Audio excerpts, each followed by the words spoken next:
Selamat pagi anak-anak. Nah, hari ini kita akan belajar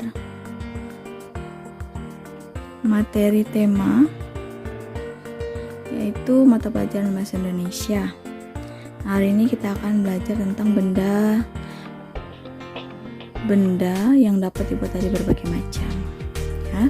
Yang pertama, benda yang terbuat dari batu, itu contohnya ada lesung dan cobek.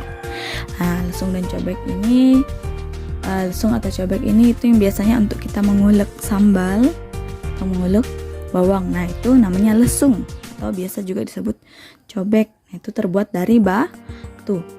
Lalu ada juga yang terbuat dari kayu, itu ada meja, kursi, lemari, pintu, perahu, kertas, dan masih banyak lagi. Nah, untuk membuat benda-benda yang terbuat dari kayu ini, kita perlu pohon. Berarti pohonnya harus ditebang ya.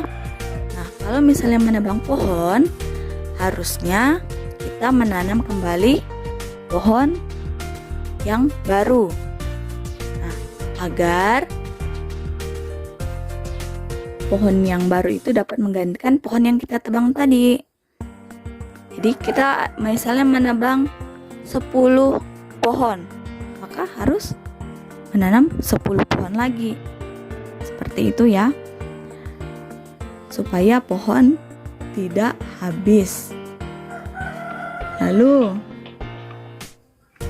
yang ketiga ada logam. Logam ini contohnya yaitu panci, sendok, pagar rumah ya. Habis itu kerangka mobil, dan masih ada lagi yang terbuat dari logam. Ini beberapa contohnya. Lalu ada kaca. Nah, benda yang terbuat dari kaca itu seperti cermin, gelas, mangkuk, piring, kacamata, dan peralatan laboratorium. Ini beberapa contohnya benda-benda yang terbuat dari kaca.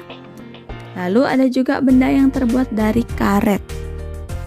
Nah, benda yang terbuat dari karet ini seperti ban, balon, sendal karet, bola, sama sarung tangan. Ya. Ini beberapa contohnya. Lalu juga ada benda yang terbuat dari plastik. Nah, benda-benda yang terbuat dari plastik ini ada gayung, ember, sendok, botol, toples, dan gelas. Nah, benda-benda yang terbuat dari plastik ini memberikan banyak manfaat sebenarnya ya. Tapi plastik ini, benda-benda yang dari plastik ini juga menimbulkan masalah. Nah, kalau plastik itu memerlukan waktu yang lama untuk terurai secara alami. Sama seperti kaca ya. Kalau kaca itu malah dia tidak dapat terurai.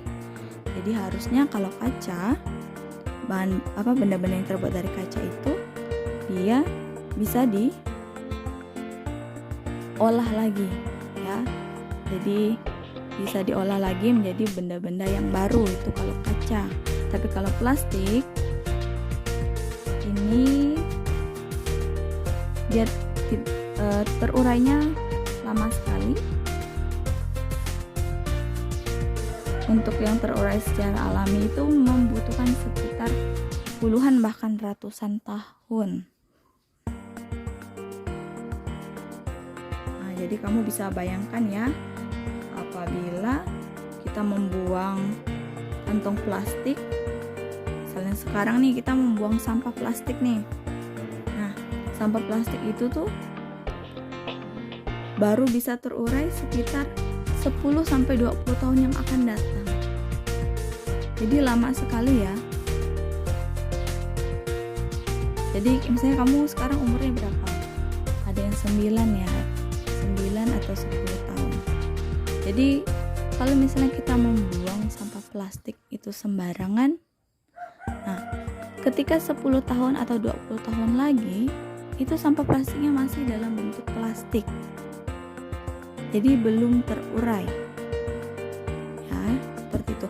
Maka dari itu, kita tidak boleh membuang sampah plastik sembarangan.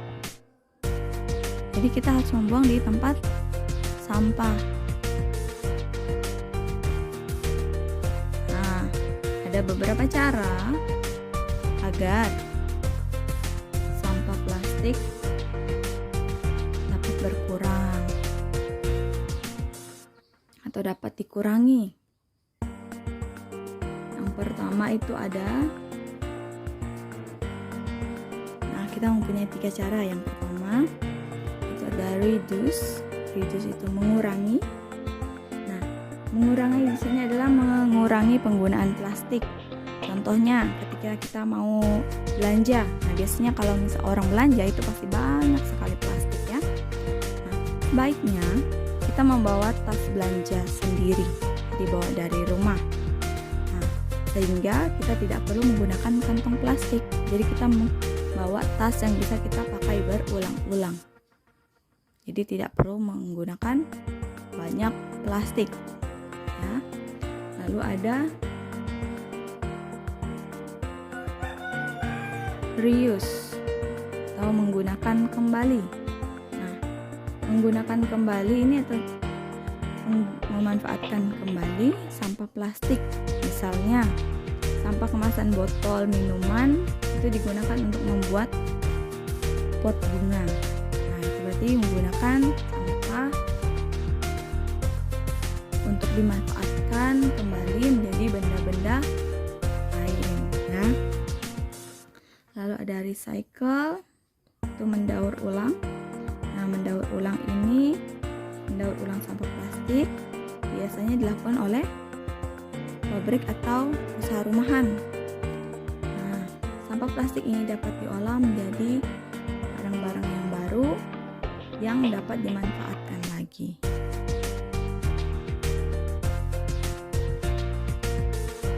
Nah, kita dapat membantu proses daur ulang itu dengan cara mengumpulkan dan mengelompokkan sampah plastik.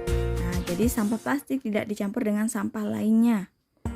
Jadi sampah plastik itu diberikan kepada tugas kebersihan. Nah, jadi nanti mereka yang akan membawa ke pabrik untuk didaur ulang sampah-sampah plastiknya itu. Nah, selanjutnya itu ada wujud benda. Nah, wujud benda di sini ada 3 wujud. Atau kita kelompokkan. Membedakan dan mengelompokkan benda sesuai wujudnya. Nah, wujud benda itu ada 3, yaitu benda padat, benda cair, dan benda gas. Apa saja wujud benda dan ciri-ciri serta contohnya? Kita lihat di sini. Kalian bisa lihat di buku paket kalian halaman 35. Nah, di sini ada wujud benda. Nah, benda padat. Benda padat ini memiliki ciri-ciri. Ada 4 ciri. Yang pertama, bentuk dan volumenya tetap. Itu benda padat ya. Jadi tidak berubah bentuknya. Volumenya itu tidak berubah. Lalu zat penyusun benda itu padat, sangat rapat. Jadi padat dan sangat rapat zat penyusunnya. Lalu dapat memuai jika dipanaskan dan menyusut jika didinginkan. Benda padat, lalu dapat diubah dengan perlakuan tertentu. Nah, seperti contohnya itu meja, kursi, pensil, tas, buku, dan masih ada benda padat lainnya. Ini contoh-contoh benda padat. Lalu kita punya juga benda cair. Itu ciri-cirinya, bentuknya berubah mengikuti wadah, tetapi volumenya tetap. Ya.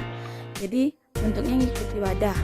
Kalau misalnya wadahnya itu botol, maka bentuknya mengikuti botol. Kalau wadahnya itu bentuknya segitiga, maka mengikuti bentuk segitiga.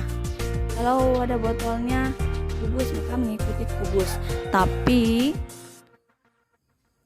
volumenya tetap ya. Lalu yang kedua, ciri-cirinya adalah zat penyusun benda cair tidak terlalu rapat sehingga masih dapat bergerak. Jadi benda cair itu bisa maksudnya kalau digoyangkan itu bisa bergerak. Lalu yang C itu permukaan benda cair yang tenang selalu datar. Permukaannya datar ya. Kalau kamu biasa lihat air, nah itu permukaannya datar. Lalu yang D mengalir dari tempat yang tinggi ke tempat yang rendah. Nah ini ciri-ciri dari benda yang cair. Meresap melalui celah-celah kecil. Nah ini juga benda yang cair. Contohnya itu ada air mineral. Lalu ada minyak goreng, itu benda cair. Lalu cat, oil, maksudnya oli, dan kecap. Masih ada lagi yang lain ya, benda-benda cair yang lain. Nah, ciri-cirinya seperti tadi yang sudah dipaparkan. Lalu ada benda gas. Nah, wujud benda yang wujudnya adalah gas. Itu bentuk dan volumenya berubah-ubah. Ya. Bentuknya dapat berubah-ubah.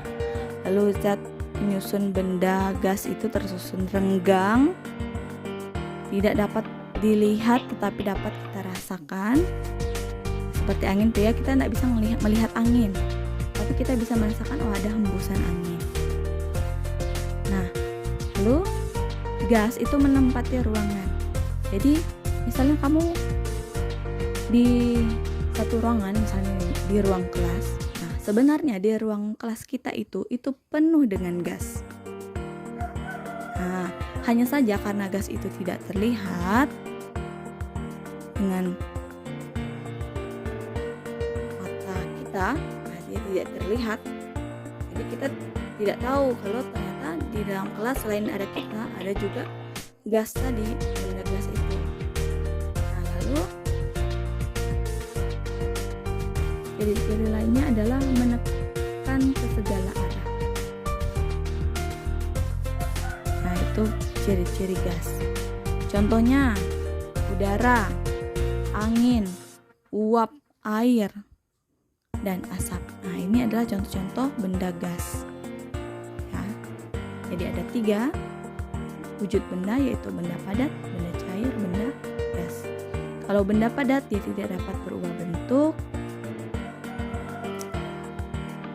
tapi dapat berubah jika kita yang mengubah bentuknya. Nah, tapi kalau benda cair dia bentuknya berubah sesuai dengan wadahnya.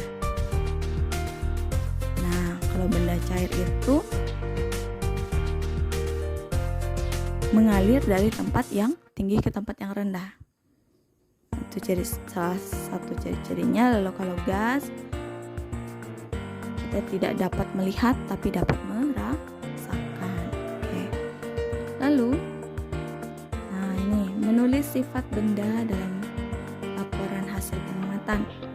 Nah, saat kamu melakukan pengamatan, kamu dapat menuliskan hasilnya. Contohnya seperti ini, misalnya di sini ada benda. Yang pertama itu ada benda penghapus.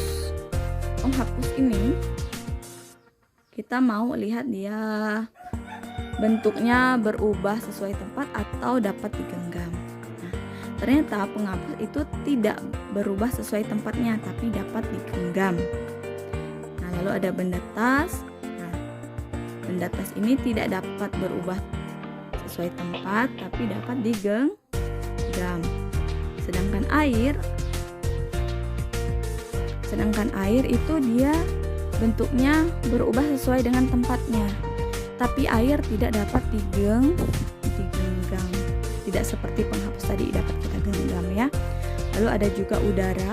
Nah, udara ini dia juga sesuai dengan tempatnya, sama seperti air tadi, tapi udara tidak bisa kita genggam. Nah, inilah contohnya dari laporan hasil pengamatan gitu. Ini contohnya seperti ini. Nah, ini menuliskan sifat bendanya. Nah, bendanya sifatnya itu dia memakai dua sifat ini, bisa berubah bentuk dan dapat dikenal. Nah, ya ini misalnya kamu nanti mau mengamati yang apa, kita buat seperti ini. Lalu ada juga membuat kesimpulan percobaan tentang wujud benda. Nah, dari pengamatan kita, kalau kita menulis laporan, kita harus menyimpulkan. Nah, kesimpulannya, cara membuat kesimpulan itu, langkah-langkahnya itu yang pertama, saat melakukan percobaan, nah kita tulis nih hal-hal yang penting yang ada di pikiran kita. Jadi saat melakukan percobaan, oh ini penting nih untuk nanti kita akan membuat kesimpulan, kita catat dulu. Yang kedua, setelah melakukan percobaan ya, berarti percobaannya nih udah selesai. Kita tulis hal yang ada di pikiran kita. Oh, ternyata setelah melakukan percobaan ini yang terjadi. Itu kita tulis. Lalu kita gabungkan tadi hal-hal yang kita tulis itu, lalu kita susun menjadi sebuah kalimat atau menjadi kalimat yang dapat dimengerti oleh pembaca ya. Nah, itu untuk atau langkah-langkah untuk membuat kesimpulan dari percobaan. Nah, anak-anak, mohon maaf jika penjelasan hari ini banyak kekurangan. Semoga nanti jika kita sudah masuk dan sekolah, kita bisa melakukan beberapa percobaan kecil yang sederhana ya. Jadi kita praktek kecil-kecilan sederhana di kelas, semoga bisa kita laksanakan ya. Oke, ini Ibu rasa untuk hari ini dulu penjelasannya. Nanti ada beberapa catatan yang sudah ada di buku, tidak akan Ibu berikan. Jadi yang Ibu berikan yang tidak ada pada buku tik ya. Oke, itu saja untuk hari ini. Terima kasih, selamat